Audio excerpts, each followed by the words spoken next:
বারুইপুরে encounter, আত্মরক্ষায় গুলি পুলিশের, কিভাবে ব্যাখ্যা করছেন আইনজীবীরা? আমরা কথা বলেছিলাম আইনজীবী অনির্বাণ গুহ ঠাকুরতা তার সঙ্গে। আমি আইনের ছাত্র, এনকাউন্টারকে কখনোই আমি ততক্ষণ পর্যন্ত ঠিক বলতে পারি না যতক্ষণ না সেটা আইন স্বীকৃত হয়। দু রকমের যুক্তি হয়, একটা আইনি যুক্তি, একটা সামাজিক যুক্তি। কোনো কোনো ক্ষেত্রে মনে হচ্ছে যে ইমিডিয়েট অ্যাকশন কোনো কোনো ক্ষেত্রে খুব দরকার। ঘৃণ্যতম অপরাধ সেখানে ত্বরান্বিত, যদি বিচার প্রক্রিয়া ত্বরান্বিত না হয় তখনই কিন্তু ফ্রাস্ট্রেশন তৈরি করে। আর যদি আজকে কেউ পালাতে যায় বা পুলিশকে গুলি চালায়, তার মৃত্যু ভয় থেকে সে যদি গুলি চালায়, রাইট অফ সেলফ ডিফেন্সে, রাইট অফ প্রাইভেট ডিফেন্সে, তাহলে সেই এনকাউন্টার কিন্তু সম্পূর্ণ legal according to that judgment. 2014 সালে PUCL ভার্সেস স্টেট অফ মহারাষ্ট্রতে অনারেবল সুপ্রিম কোর্ট যে গাইডলাইন ফ্রেম করেছেন, তো আমরা তো শুনতে পাচ্ছি এই ঘটনায় সেই একই জিনিস হয়েছে। এই ঘটনা অবশ্যই তার ক্রস চেক হবে। তাতে যদি আলটিমেটলি ক্রস চেক হয়, শুধু শুধু গুলি চালাননি, উনি বাধ্য হয়েছিলেন গুলি চালাতে, তাহলে অসুবিধা কোথায়? খুব সঙ্গত কারণেই এই মুহূর্তে পশ্চিমবঙ্গের সমাজ মাধ্যম কার্যত আড়াআড়ি বিভক্ত। একদল তারা বলছেন যে যেমন কর্ম তেমন ফল, কিন্তু অন্য একদল তারা বলছেন যে না, এটা ঠিক কাজ হয়নি, এভাবে কাউকে মেরে ফেলা যায় না, এটা অসাংবিধানিক, এটা বেআইনি। যারা এটা বলছেন তারা মূলত যে যুক্তিটা সামনে আনছেন যে রাষ্ট্র কি কখনো তার নাগরিককে খুন করতে পারে এভাবে, এবং তারা যেটা বলছেন যে আমাদের সংবিধানে মৌলিক অধিকারের মধ্যে পড়ে ধারা 21 নম্বর ধারাতে, তাই তো বলা আছে যে সংবিধান আমাদের প্রত্যেককে যে মৌলিক অধিকারটা দিয়েছে সেই অধিকারটা হচ্ছে যে protection of life and personal liberty, অর্থাৎ বাঁচার অধিকার আমার সংবিধান সিদ্ধ অধিকার। তাহলে পরে পুলিশ কি করে এনকাউন্টার করলো? দেখো, এই বিতর্ক আজকের নয়, বহু দিনের পুরনো, বহু যুগের পুরনো বিতর্ক। বহু এনকাউন্টার হয়েছে আমাদের দেশে, বহু ক্ষেত্রে মামলা হাইকোর্ট, সুপ্রিম কোর্ট পর্যন্ত পৌঁছেছে। কিন্তু সুপ্রিম কোর্টের একটি বিশেষ রায় 2014 সালের 23শে সেপ্টেম্বর সেইটাকেই আপাতত এনকাউন্টারের ক্ষেত্রে একদম শিরোধার্য বলে আমাদের দেশে মনে করা হয়। কি সেটা এবং কেন? এটা 2014 সালের 23শে সেপ্টেম্বর রায় দেন তৎকালীন প্রধান বিচারপতি RM লোধা, এবং তার সঙ্গে সেই বেঞ্চে ছিলেন বিচারপতি রোহিন্টন ফ্যালি নারিমান। তাদের কাছে কি মামলা গেছিল? তাদের কাছে যে মামলাটা গেছিল যে একটা মানবাধিকার সংগঠন, তারা অভিযোগ করেছিল গিয়ে সুপ্রিম কোর্টে, সেই সংগঠনের নাম হচ্ছে people's union for civil liberties.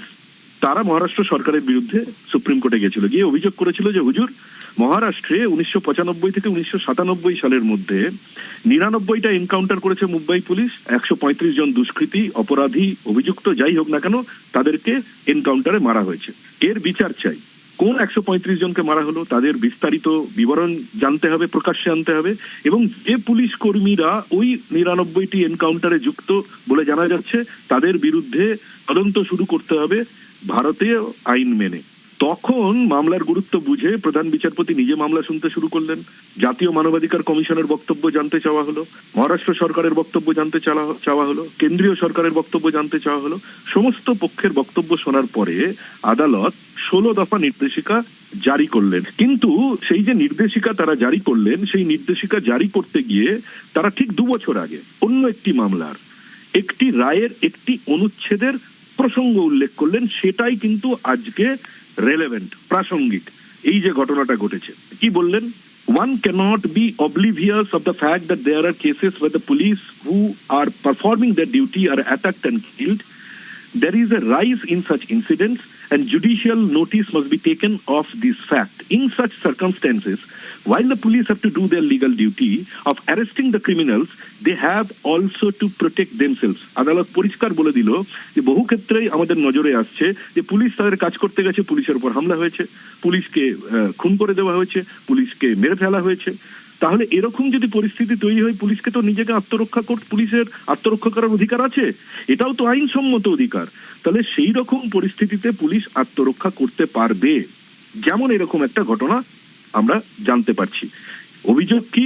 Police দাবি করছে যে প্রভাস মণ্ডল, তাকে গতকাল মধ্যরাতে ওইখানে নিয়ে যাওয়া হয়েছিল, ঘটনাস্থলে নিয়ে যাওয়া হয়েছিল, যেখানে যে পুকুর থেকে এই যে নাবালিকা গণধর্ষিতা হয়েছে, যে নাবালিকা যাকে খুন করা হয়েছে বলে অভিযোগ, সেই নাবালিকার দেহ যেখান থেকে উদ্ধার হলো সেইখানে নিয়ে যাওয়া হয়েছিল, মধ্যরাতে নিয়ে যাওয়া হয়েছিল, তার কারণ ঘটনাটা মধ্যরাতে ঘটেছিল।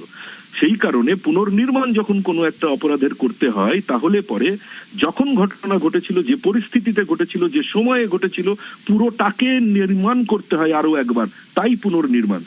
তাকে নিয়ে যাওয়া হয়েছিল অন্যতম অভিযুক্ত প্রভাস মণ্ডলকে, এবং পুলিশের দাবি যে প্রভাস মণ্ডল ওখানে পৌঁছানোর পরই এক পুলিশ কর্মীর রিভলভার ছিনিয়ে নেয়, এক রাউন্ড গুলি চালিয়ে দেয় পুলিশকে লক্ষ্য করে। পুলিশ বাধ্য হয়ে আত্মরক্ষার্থে তখন পাল্টা গুলি চালাতে বাধ্য হয়, এবং দুটি গুলি প্রভাস মণ্ডলের গায়ে লাগে এবং তাতে তার মৃত্যু হয়। তাহলে পরে এই যে বলছিলাম সমাজ মাধ্যমে এই দল যারা বলছেন যে অন্যায় কাজ হয়েছে, অসাংবিধানিক কাজ হয়েছে, বেআইনি কাজ হয়েছে, তাদের জন্য এবার সুপ্রিম কোর্টের রায়ের কি অংশটুকু আমি বলতে চাই, যেখানে সুপ্রিম কোর্ট বলছে যে আইন মেনে যদি সবকিছু হয় তাহলে পুলিশকে আদালতই রক্ষা কবচ দিচ্ছে। কি বলছে সেখানটাতে? বলছে unless unimpeachable evidence is on record to establish that their action is indefensible, malafide and vindictive, they cannot be subjected to prosecution।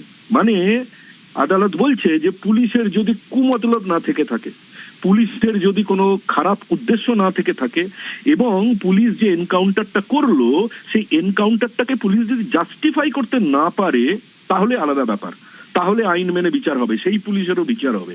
কিন্তু এনকাউন্টার যদি অবশ্যম্ভাবী হয়, পুলিশকে যদি আত্মরক্ষার্থেই গুলি চালাতে হয়, তাহলে এনকাউন্টার হওয়ার পরে পুলিশ কতকগুলো নিয়ম মানবে, সেটাই সেই 16 দফা নির্দেশ। ফলে আরো একবার স্পষ্ট করে দিতে চাই যে আমাদের দেশের শীর্ষ আদালতই কিন্তু স্পষ্ট করে রায়ে বলেছে 2014 সালে 23শে সেপ্টেম্বর দেশের প্রধান বিচারপতি তৎকালীন RM লোধার বেঞ্চ বলেছে যে আত্মরক্ষার্থে যদি পুলিশ গুলি চালাতে বাধ্য হয়, সেই পুলিশকে রক্ষা কবচ আদালতই দিচ্ছে।